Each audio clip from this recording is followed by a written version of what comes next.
Enns, and we work and minister in Mexico City.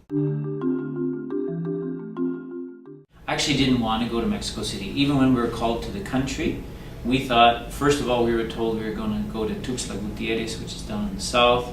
That didn't work out, and we thought maybe we were going to another city of about 2 million people.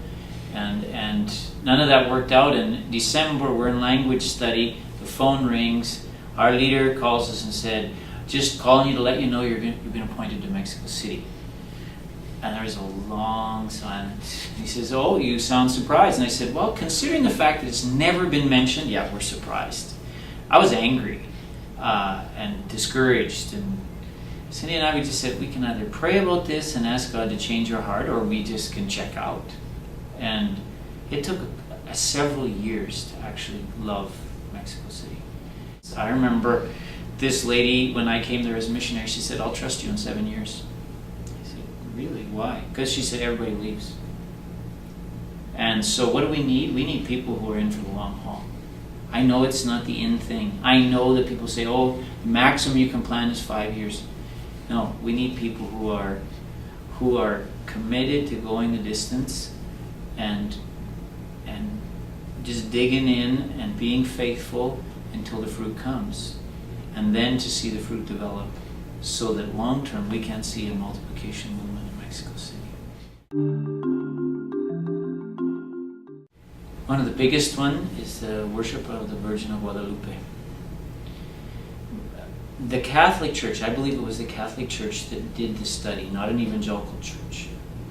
And they said that 90% of Mexicans would leave the Catholic Church if the Pope said that the worship of the Virgin of Guadalupe was invalid. So in the most technical sense, they're not Catholics. They're worshipers of the Virgin of Guadalupe.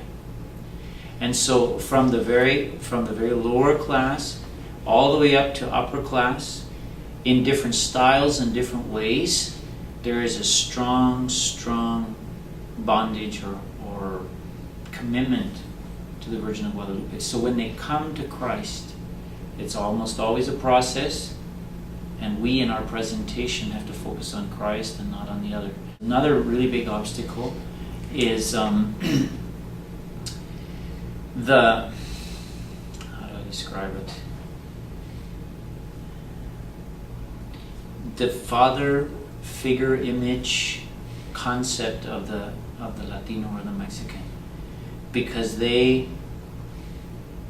the earthly level, a father is unfaithful, a father is absent, a father is all these things. So when you speak of God as Father, as in the ways that we know Him, it brings opposite images, and so there's a deception by the enemy on that. As far as Jesus Christ, He is portrayed not as victorious over death, sin, hell, and judgment, but as one who is broken and beaten and defeated. And so there has to be a deep revelation from the heart of God to the heart of the people. And so in prayer, I think that's one of the biggest things, that they would come to understand the love of the Father and the power and the person of Christ and the ministry of the Holy Spirit, because that's who brings it into reality. Mexicans are very congenial, very kind, open to spiritual conversation, but to actually take the step of professing Christ and then being baptized is often a long and difficult process. It is very difficult for us because we don't have a bunch of established national churches where we can funnel short-term workers in, nor do we have buildings. We have one church in Mexico City that has a building. So we don't have the building projects and all those kinds of things. So it's a challenge, but we're working with it. But 3 areas that have been, I think, strategic and that we really want to ramp up on is intercessory prayer. So short-term teams that really know how to pray and are really committed to prayer, to come down and to pray as Hawthorne and who's the other guy says, pray on-site with insight. A guy by the name of Mario. He's a military captain. He was my neighbor in 1997. Never actually even met him, but we prayed for him all the time.